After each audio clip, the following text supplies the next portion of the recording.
Texas baseball talk. We'll do that next Monday night. Then we'll take a break, return on January 13th. This 4-member crew will be on there, and we're hoping to have Trent Clark as well.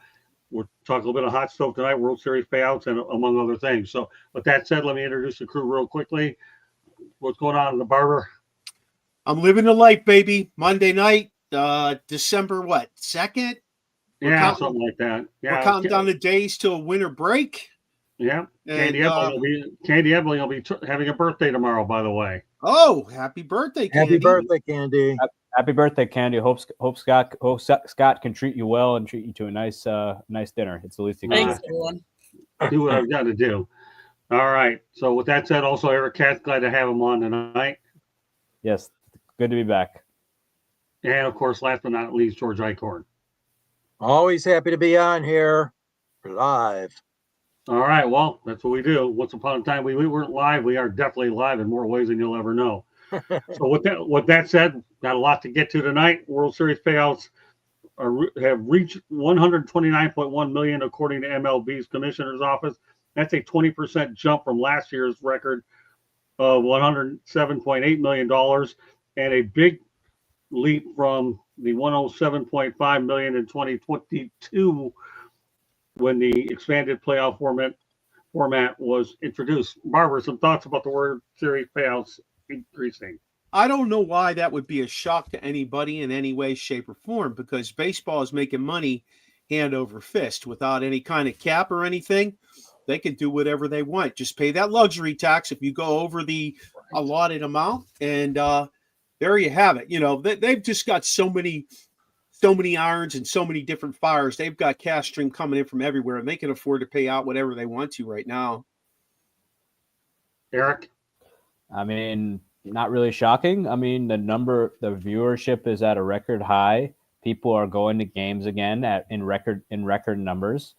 And, the players, and also the players benefit. Obviously, we've seen the salaries jump and the World Series payments jump. And now the World Series rings are also becoming essentially giant hunks of diamonds on a finger.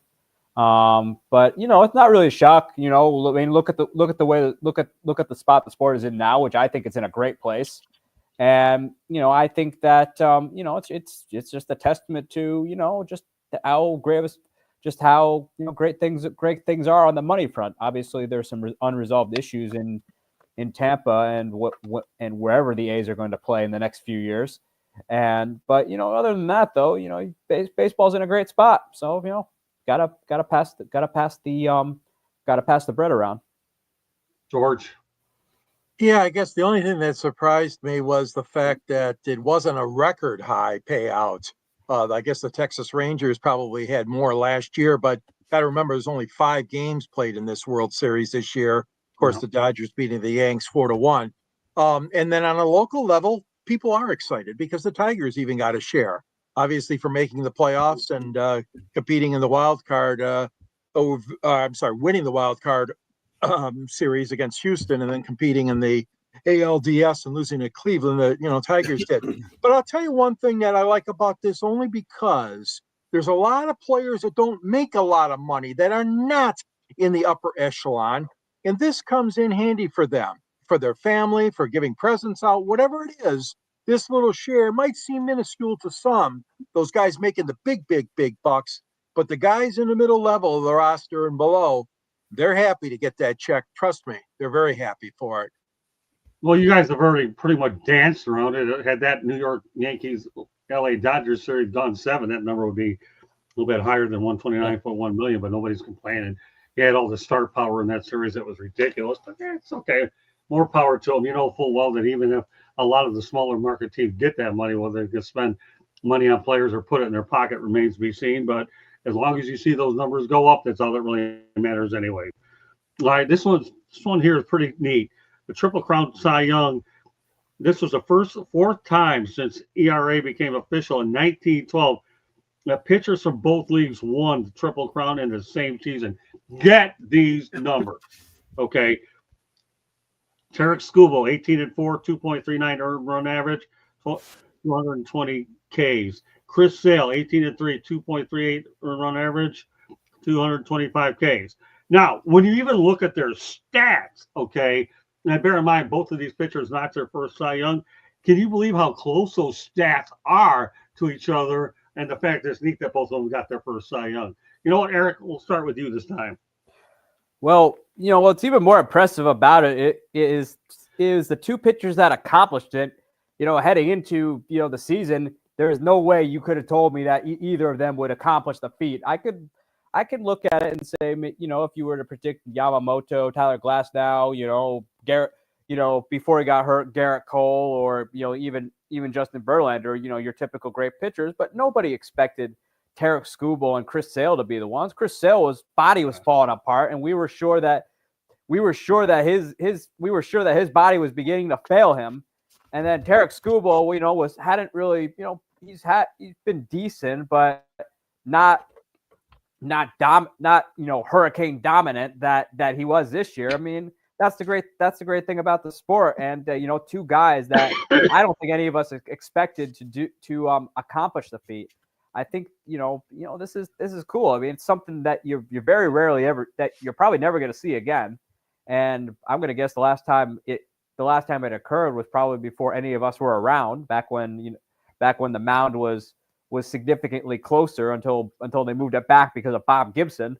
And I just think it was a great year. It was a great year pitching wise, 2 Triple Crown winners. So you just don't see that. I mean, the talent pool is just significantly deeper, and when it does happen, you got to savor it.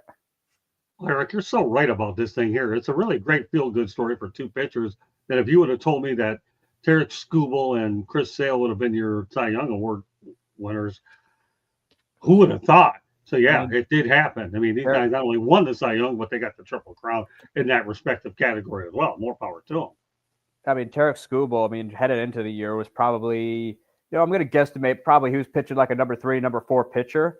But this year he was just lights out dominant. And Chris Sale, well, we've seen he's been dominant in the past, but the last 2 years in Boston, after they won the World Series in 2018, his body was failing him. And the fact that he came back with the Braves and did what he did, it was truly magnificent to see, him kind of get back to form. And, I think the Red Sox, might be kicking themselves right now. Not that I feel bad for them. Good point. All right, Mark, what's your thoughts about this? I was just thinking about some of the great pitchers that I've seen throughout the course of my time. Anyone from Clemens to Randy Johnson. There have been some great pitchers, and for these two guys to actually step forward and get it done. Sale's how old now? What do we say he is? 34? 34, yeah. Yeah, 34 years old to accomplish this is a pretty amazing feat, because usually, if you're a starter, you're a back end starter. If you're not a back end starter, you might be middle relief, or just coming in eating some innings during certain games. But I think for him, like you said, Eric, it's an amazing feather in his cap. As far as Skubal goes, I was completely shocked at him. I saw him pitch earlier in the year against the Pirates, and wow, he just had great stuff. And it didn't surprise me at all that he strung that together this year. He was the anchor and ace of that team, and that's somebody for them to build around. I'm so glad you brought up Roger Clemens. I really am, Mark, because if there's anybody I thought could have done it, it would have been him. But these two guys getting it. Go ahead, Eric. I just want to make sure I go back to the time where I got to see some of the great arms of back in the day, like CC Sabathia in his prime, Roger Clemens, as was mentioned, Randy Johnson, Pedro Martinez, and all the other greats. The fact that those two guys accomplished that and the rest of them didn't. And don't get me wrong, those guys are Hall of Fame caliber pitchers. A few of them are already in the Hall and win deservingly so. But but the fact that those guys, the unlikeliest people to those guys are probably the most unlikeliest starting pitchers to accomplish that feat. And the fact that it happens, it just shows you just how great the sport is. George. Yeah, you guys have kind of said a lot of things that I would say. One thing about Skubal is that even the hierarchy of Al Avila when he was general manager, Skubal was probably the third behind Manning and Casey Mize as far as what they told us the potential was being a Tiger fan or a Tiger media member. But it's amazing how he has risen, obviously, way above those two. Those two have had arm problems, Manning and Mize, for several years now. And the book is out on the jury's out on them. What do you want to say? They may never blossom as much as Tarek has blossomed. And the thing about a Sale, yeah. Now this is very. He not only won the Triple Crown, he won the Cy Young, of course. He was all MVP, all MLB first team. He won a Gold Glove in 2024. He was voted the National League Comeback Player of the Year in 24, and of course led the NL in wins and ERA and strikeouts, as you mentioned, Scott, as did Skubal. So yeah, it's very interesting. And another little twist on Sale, he was born in Lakeland, Florida, and we should all know who trains in Lakeland, Florida, is Tarek Skubal and the Detroit Tigers. But Sale was born in Lakeland, Florida in 1989. So hats off to both these dudes. Great years from both of them. And one is much older than the other. But hey, better late than never. I mean, this is great stuff. The only thing I'll say about Skubal, I hope the Tigers get it figured out contract-wise. You can't afford to lose them. Yes. You really can't. AJ Hinch has done a great job. You need a horse. You've got one. You draft guys to be able to make aces out of them, and it seems to have done well. And AJ Hinch was masterful in his ability to go out there and get the most out of his player. All right, we're going to talk. Now, this week, we're going to talk about a former Marlins manager. Next week on our final show of the year, okay, we're going to talk about the new Marlins manager as we start to line up and wrap up. Mm-hmm. So we're going to go to Skip Schumaker, who was hired to be a senior advisor to the president of baseball ops for the Texas Rangers. Mark, what are your thoughts about Skip Schumaker going back into admin? Well, I think at this point, he's just trying to keep himself active in the game, bring his knowledge to the game still, and keep his eyes to the future of what might open up that would be attractive to him to continue to manage. I mean, I don't think he's done managing, to be honest with you. And what better way to keep an eye on the talent that's coming through and the variety of teams out there than to be in that position? Like he gets to see it all. He gets to look at scouting reports and see everything from a whole different perspective. He doesn't have somebody necessarily doing all the work for him. He has to do work himself to make sure that he's on top of things with that team. And I think it's a really good move for his career. Eric? Okay, I wrote about this the other day, a little while back about Skip Schumaker and what he's doing. Well, the managerial openings this year in baseball were just not good. Skip Schumaker left the Marlins. The White Sox are probably a similar organization to the Marlins, and if not worse. I really think that Schumaker was looking for a job where he would have more support from ownership, which is something he didn't have in Miami, where he got that team to overachieve in 2023 in spite of ownership. And he, I don't think we can blame 2024 at all on him because of how much the Marlins did lose in the offseason and did nothing to replace them. I mean, and the fact that he lost his boss, Kim Ng, which, if you lose a boss, you're not necessarily the new boss's pick. Trust me on that one. And, I think that he was just willing. It was good for him to not just resign right away and for him to just see out the rest of this, just manage on a lame duck year, see out the rest of the season just for the team and then leave. I think that he really didn't want to work with Peter Bendix. Forget them playing nice in the media. I don't think he really wanted to work for Peter Bendix at all.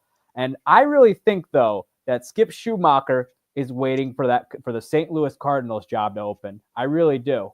Interesting.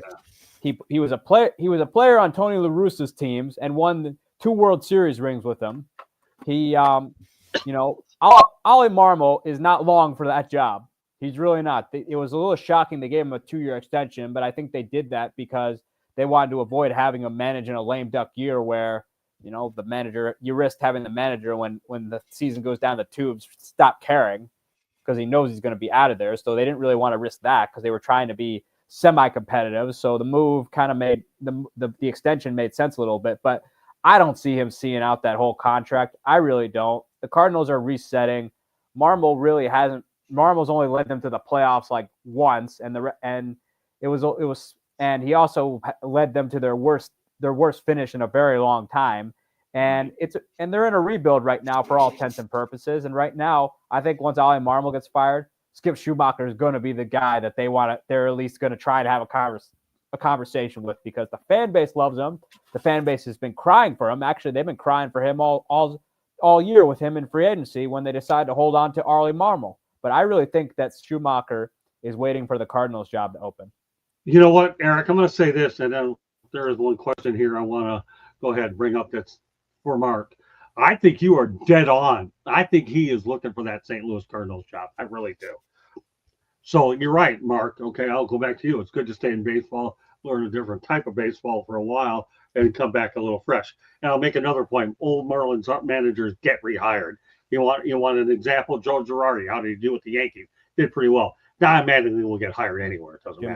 Jim Leland. Yeah. Jim Leland after the 98 year. Well, that's true too. Multiple times over. Eric, I thought Eric made an outstanding point where they didn't want him to have a lame duck year, and they're willing to eat a year of a contract if he doesn't produce like they want him to. And by giving him that, okay, yeah, we're going to stick with you with that 2-year deal, it's going to make him at least try a little bit harder than if he was on a final year of a deal. That was a great point. Really good point. Good points. They're all anxious to Cornette say that, well, get to Joshua Doors. I let them hold it. Well, he was a St. Louis Cardinal bench coach. So in case you guys forgot, that was only one season, though, before he went and left and then just signed on with Miami to be their manager. The man is only 44 years old. Of course he's going to manage again. There's no question about it. He took this job with the Texas Rangers on November the 5th as a senior advisor, obviously to position himself to help the team. Oh, of course. Right. He's going to dedicate himself to trying to get righting the wrong that the Rangers went through this season. But as far as the future goes, yeah, he's got a great future ahead of him. I'm not going to argue with Eric on this one point at all because, yeah, he was a fan favorite player there in St. Louis. He was their bench coach, like I said, for one season. And I could certainly see him being hired. They're in a tough stretch right now. And listen, you got to win when you're in St. Louis. I mean, this is one of the top 2 or 3 baseball cities in America. Absolutely. And, St. Louis franchise has to have a winning team or else they won't hear the end of it. The fans are rabid there. They love their baseball. We all know that and have had a great tradition. So he would fit in rather nicely there. I agree with that. I do agree with that. Yeah. One other option, too, that I actually want to talk about is if Bruce Bochy were to retire, I could see him going in there with Texas, but I like Eric's first choice. All right, there's one question from the guys out there that Mark, it kind of intrigues me. It's worth putting up there. Question for Mark. Do you think baseball would be more exciting if they allow fighting? Fighting like they do in hockey? I don't think they would ever come to that, to be honest with you. That would be almost an abomination. Hockey fights because it sets a precedence on the ice, it changes the dynamic of the game. I don't know if it would be the same thing in baseball. I don't know if it would change the dynamic of the game because it's not a physical game. Hockey's a physical game.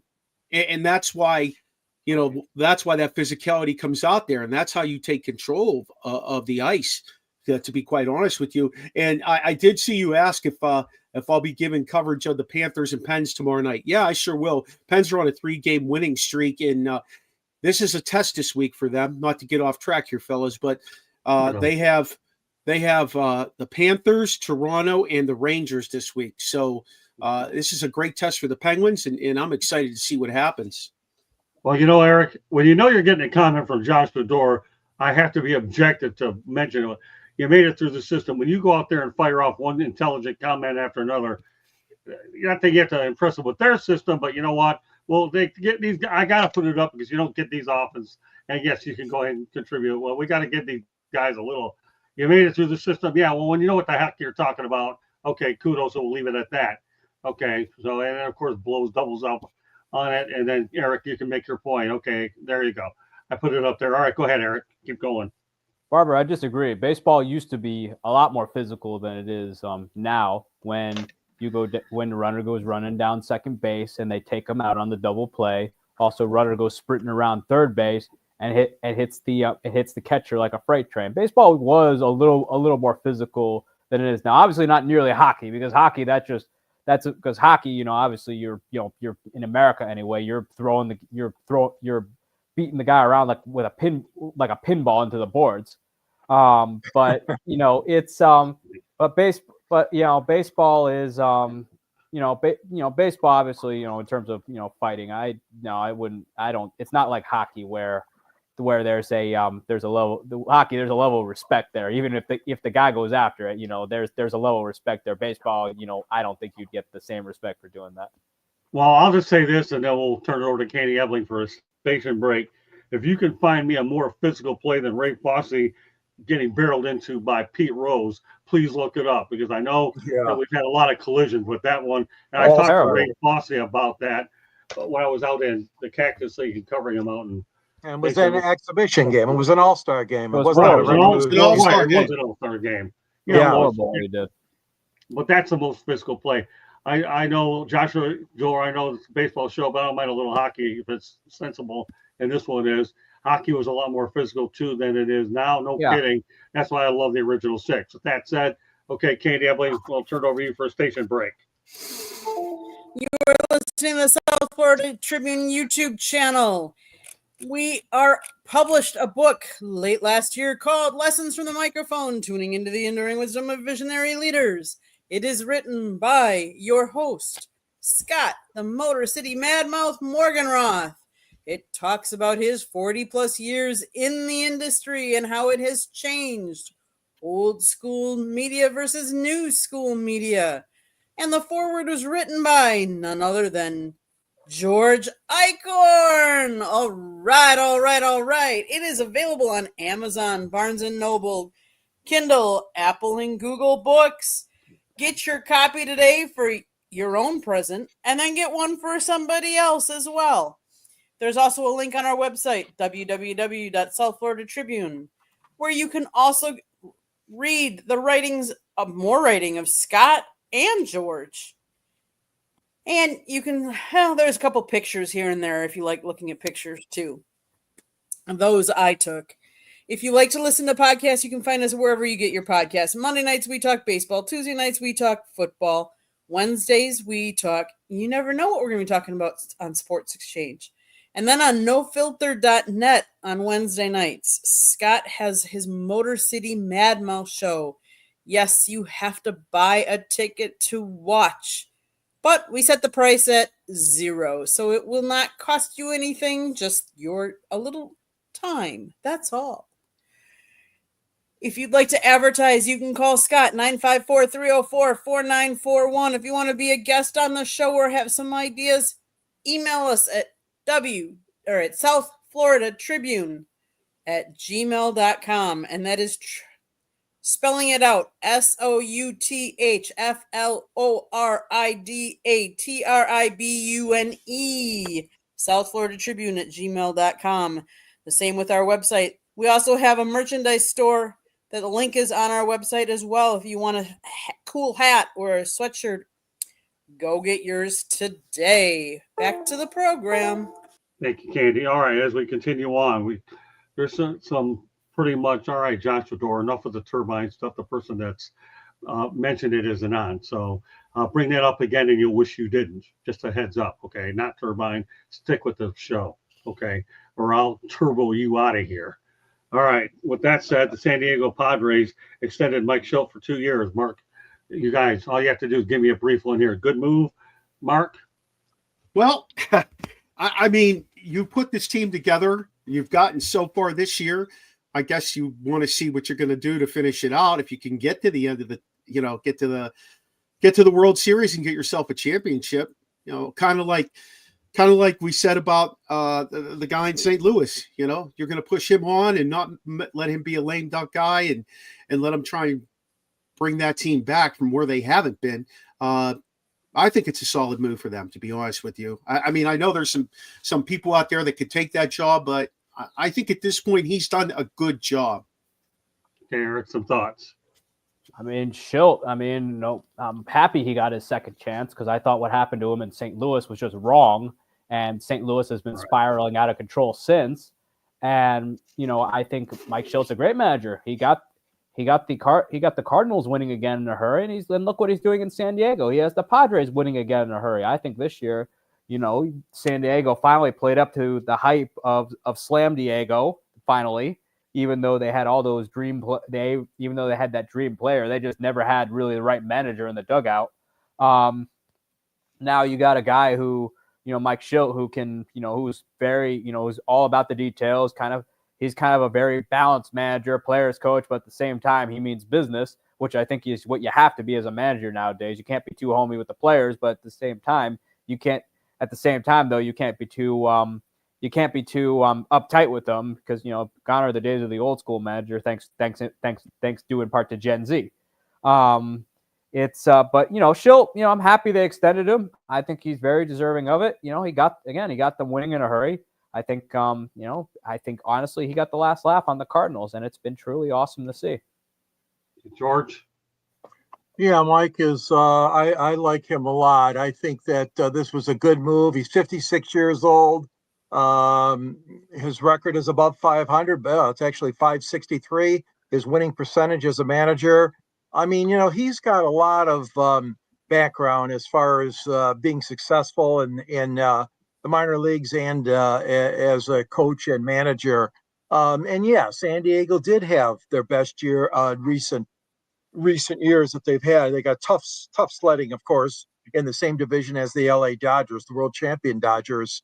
Mike is a former National League Manager of the Year, and I really think that he's pretty solid. I think this is a good move. I do admire him from afar. I don't know much about San Diego other than the big names that they signed, but listen, I mean, you could do a whole lot worse, and obviously San Diego does not want to be any worse. They want to go for the gusto and get that World Series, that World Championship crown, obviously, with Mike at the helm. I'll say one thing about the Padres. They're not afraid to spend money. They just have to get the right guy to go ahead and pilot them to get to the postseason. And there was no crime that they lost to the Dodgers this year because we all saw the Dodgers won it all. So I'm happy for them. We're going to do rapid fire here with a couple of topics that are worth exactly what they are. Rapid fire, a segment on here that we'll do with certain topics that will require a minimal amount of attention, and then we'll wrap it up tonight.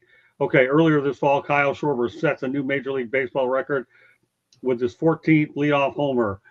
What are your thoughts about that, Mark? I think Ricky Henderson. That's where I am with it. When you put yourself in that category, that stratosphere, then we'll start talking about what you can do as far as leading off homers. But more power to him. Eric, impressive, pretty hard to do. He's not your traditional leadoff hitter, but pretty impressive on his part. It's hard to hit a home run when you first get to as the first batter of the game. George. Carl's a good hitter. I like him very much. I think this is a great achievement. And like Eric said, it's not common to have a solid home run hitter as your leadoff man. The goal is obviously for that guy to get on base. Well, in this case, he got on 4 bases with one at bat and did it multiple times. So I'm proud of him. I think it's a good thing. I'm glad you brought him up. He's a good ball player. I've seen this guy play at Lone Depot Park. I love watching Kyle Schwarber. When he hits his bombs, they go and they travel a long way. Oh, they sell. All right. They sell. Continued rapid fire. Matt Boyd, 2-year deal with the Cubs. Eric, give me the specifics of the deal. Well, it's a 2-year deal. It's I forget the numbers at the moment. Or do you have it, Mark? Somebody had it. No, Eric. Okay. Go ahead. Just pull up What's specifics. Yeah, I'm working on that.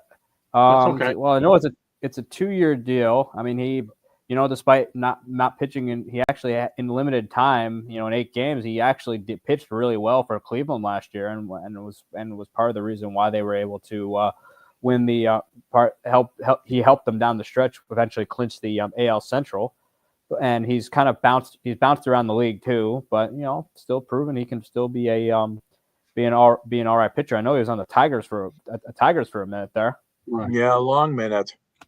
Yeah, and good. actually twice. Yeah, he hold on, I'm getting the numbers now. But yeah, to me it's like I wasn't too enamored by the deal because it's a typical Cubs move what they do these days. They sign a guy who's low risk but potentially could be a high reward guy potentially. Obviously there's no guarantee there. It's a 2-year contract worth $29 million and up to $1 million in incentives. So not too bad, but still, this is a typical move of Jed Hoyer and Tom Ricketts and the rest of the Chicago Cubs organization. You get a low risk guy who could potentially get you a high reward. With Boyd still a complete unknown since he only pitched 8 games last year because of recovering from Tommy John surgery.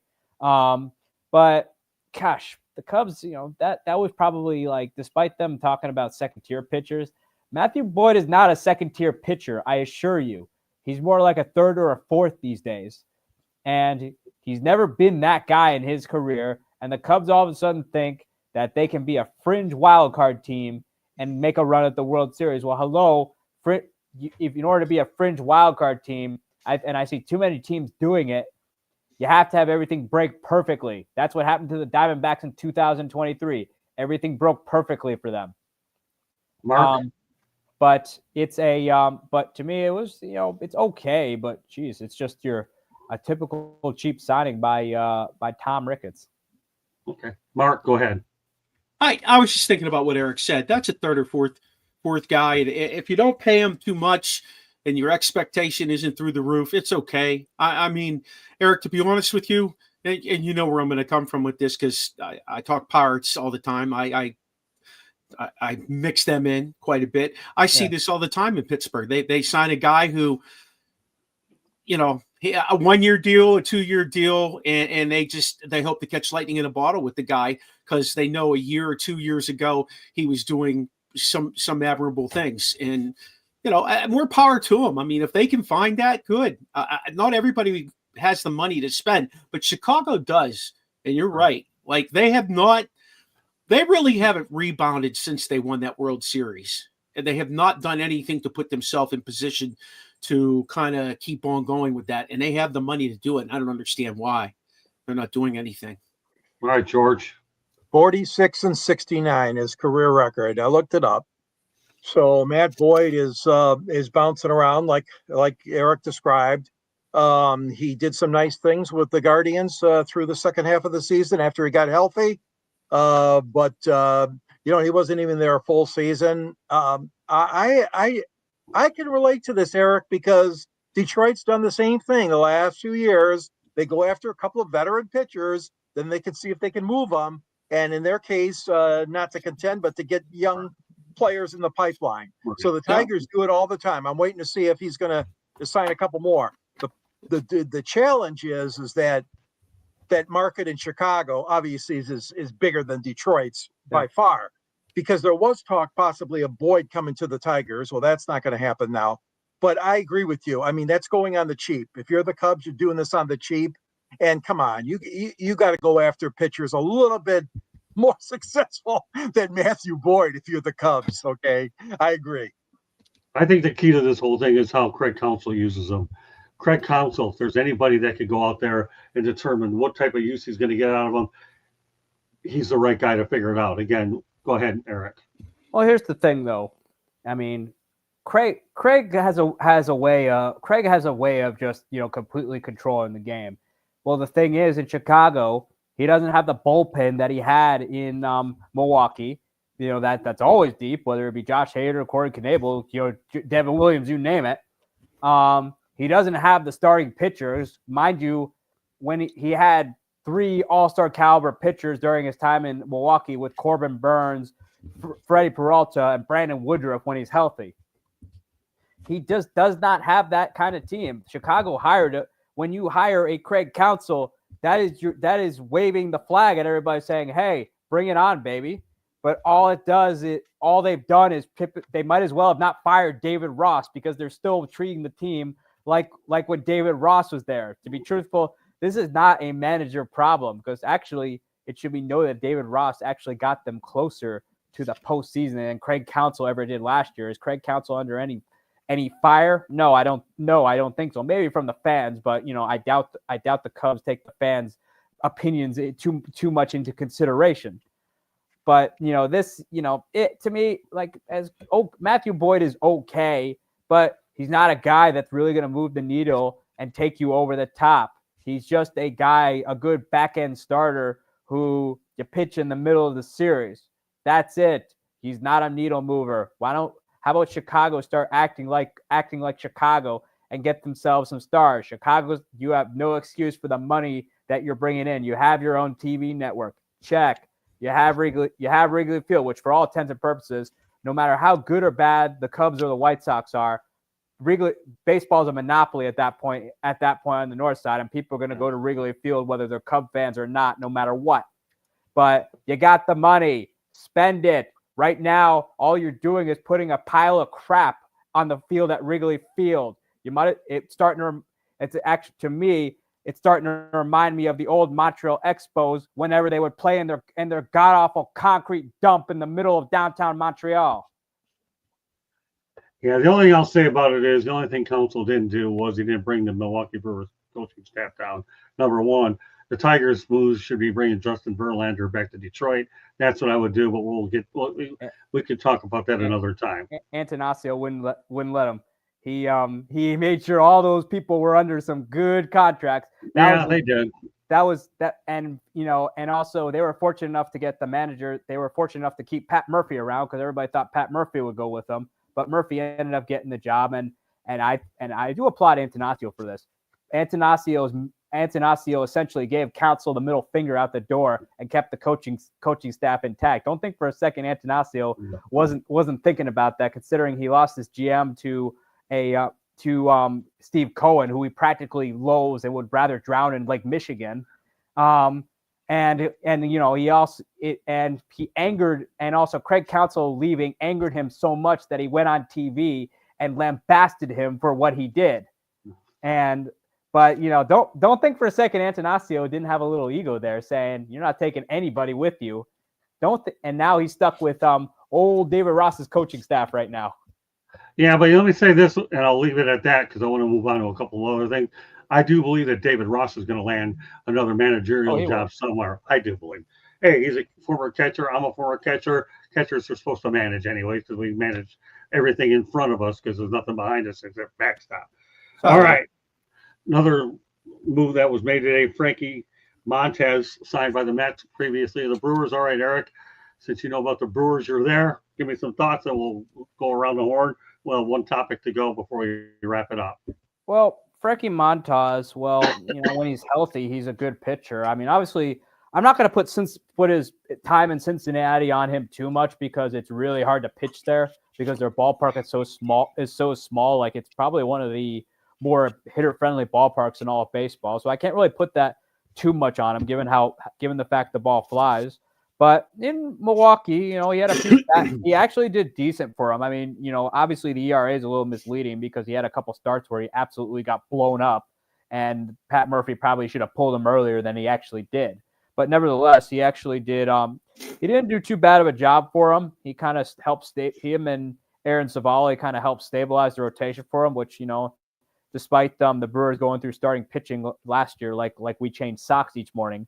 He actually did a good job. He actually did a good job for him. And actually it should be noted too, he pitched really well in the postseason as well for the Brewers. I mean, obviously you're not going to get length out of starters in the postseason, which I really don't like what they do on that front, but, he still did good for him. I mean, he put them in position to win because he had I think 3 shutout innings for him.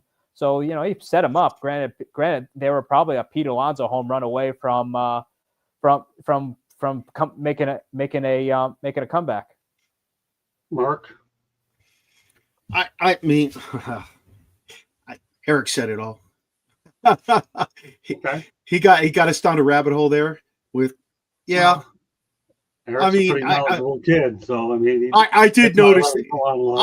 I thought 2 years, $34 million for like a lot. Yeah, like he's for a 4 or 5 starter at the end of his I was just going to say that he's going to be a 4 or 5 based on what they have there.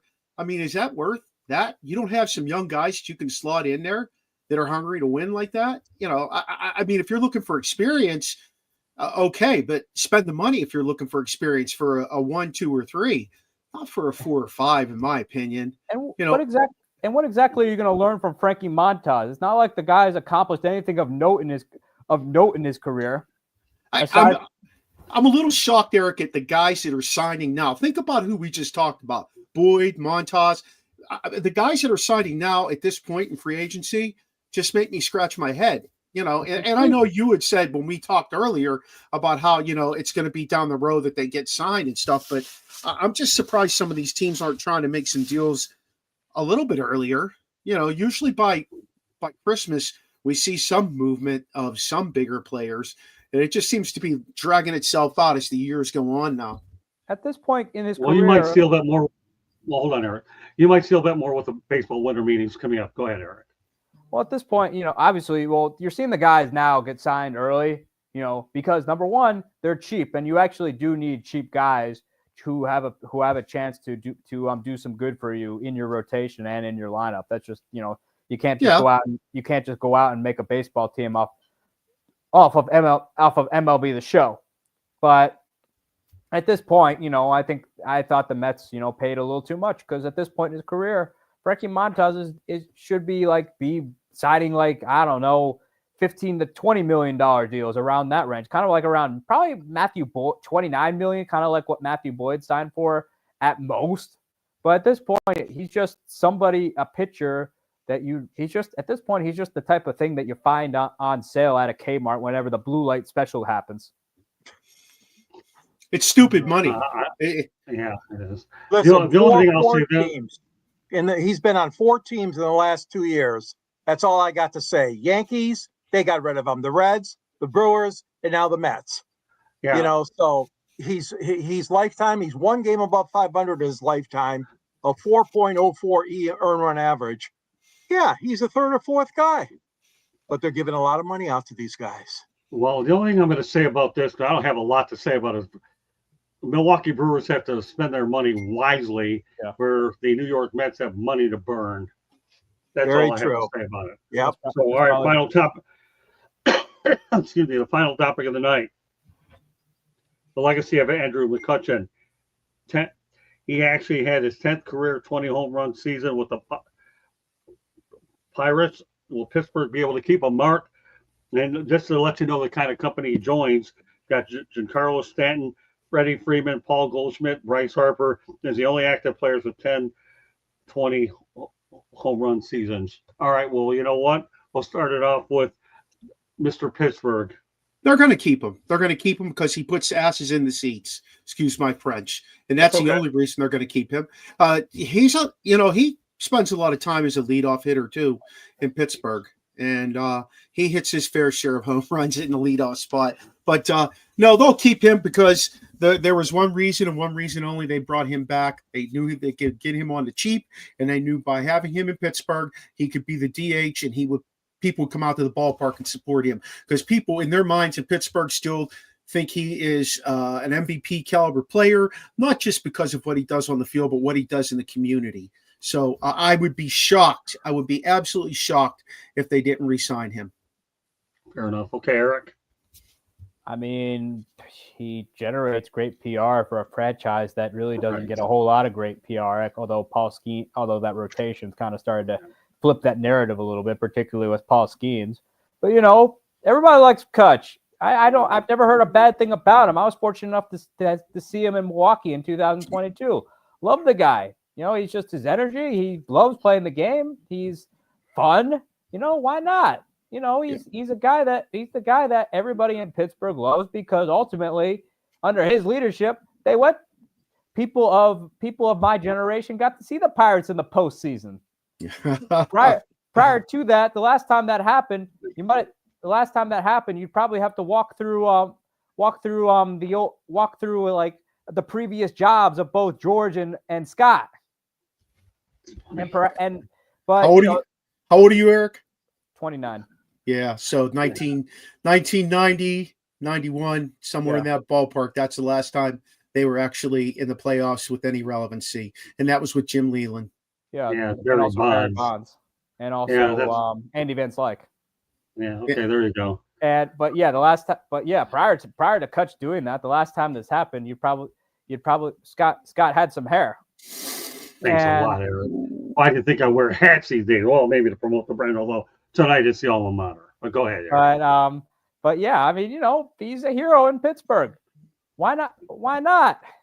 It's what you do. I mean, what else are the Pirates are gonna do? I mean, he's great. It also takes some attention away from good old Bobby Nutting. That's funny. All right, quit while you're ahead, Eric. You're on a roll. All right, go ahead, George. Well, fine. yeah, I mean, he's always going to be admired by the Pittsburgh fans and the Pirates organization. Okay, he was a fan favorite and continues to be a fan favorite. I don't see him going anywhere else either. He's most of his awards, if you look at his chronology, he's far from those years when he won awards such as the All-Star, being in the All-Star game and the Gold Glove and in outfield, Silver Slugger awards. I mean, these are awards that he's not going to actively be in the running for anymore. But the thing is like Barbara said, he's important to the community. We've had players like that in Detroit too, and every city has. Yeah. And McCutchen wears with pride the Pirates uniform. So I think he's there to stay. I really do. And good for him. Good for him. In his last couple of years, why not stay where you're loved? Yeah, Eric makes a great point. Don't respond to it because this is a compliment. You don't have to respond to compliments. It's okay. But the best point you made out of what you said, and you said a mouthful, was he's great PR for the Pirates. He really is great PR. And he wants to play there, and he's done well. And every time I saw him play anywhere else but Pittsburgh, his numbers were not nearly as good as they were elsewhere. Let me rephrase that. His contributions for Pittsburgh were way better than where he ended up going. So, I don't know if he's a Hall of Fame player. I doubt it. But if he ever did go into the Hall of Fame, darn well he'd be wearing a Pirates cap because, like you say, Eric, you haven't seen a lot of good baseball, in Pittsburgh, but he's one of the few things that is good about what has transpired over in that region. Great player and more power to him. So, hey, you know what? What can I say? When a guy like this has this amount of home runs with the 20 home run seasons, it's just unbelievable. And he's in some good company as well. 37 years old. Keep it in mind, he's 37. Yeah, unbelievable. Yeah, Andrew McCutchen to me is Mr. Pittsburgh in this era of baseball. All right, with that said, that does complete this edition of 108 Stitches Baseball Talk, but we're not done yet. So we'll let Candy take over for a station break, and then everybody gets to promote their stuff. Go ahead, Candy. The South Florida Tribune Publishing Company published a book late last year called Lessons from the Microphone, Tuning into the Enduring Wisdom of Visionary Leaders. It is written by your host, Scott, the Motor City Madmouth Morganroth. It's a great gift idea. It's available on Amazon, Barnes & Noble, Kindle, Google, and Apple Books. Get your copy today. There is also a link on our website, www.southfloridatribune.com, where you can find a link to this book, you can find a link to our merchandise store, and you can find a plethora of writings from Scott and George, some pictures that I've taken. If you like to listen to podcasts, you can find us wherever you get your podcasts. Monday nights, we talk baseball. Tuesday nights, football. Wednesday nights, you never know what we're going to be talking about. We also, on Wednesday nights, do a show called the Motor City Madmouth Show. It's on nofilter.net. Yes, you have to purchase a ticket to watch the show, but the ticket is free. Best price ever. Best value for your money. Go look at the show this week. If you'd like to advertise on a show or sponsor a show, call Scott 954-304-4941. If you want to be a guest or have show topic ideas, you can email us at southfloridatribune@gmail.com. We hope you had a great Thanksgiving. Back to the program, Scott. All right, with that said, Mark Merde, let everybody know how to get a hold of you.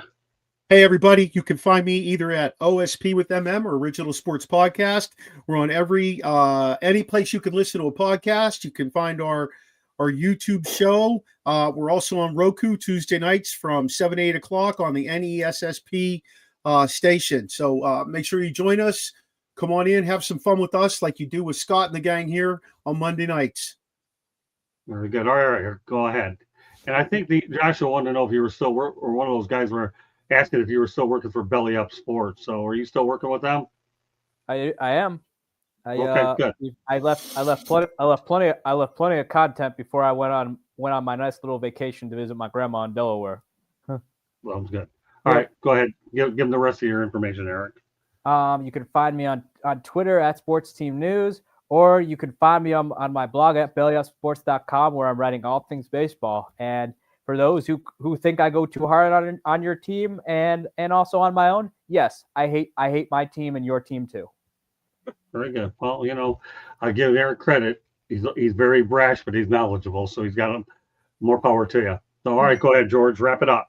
Alrighty, there's a link on the website for my book as well, Detroit Sports Broadcasters on the Air, featuring Scott and George and Ernie Harwell and George Kell and Ray Lane and all kinds of great broadcasters we've had in baseball in Detroit, Paul Carey, Frank Beckman, and the list goes on, and Dan Dickerson. Anyways, you can reach me at gicorn@yahoo.com or on LinkedIn at George Icorn. You can also follow me on Twitter, Santa G Sports 99, and I'm on Instagram as well. So contact me, and you'll find me here on Monday nights and Wednesday night shows, and having a lot of fun with you guys on baseball as we officially have started the Hot Stove League. Yeah, we sure have. So we have one more show to go next Monday night.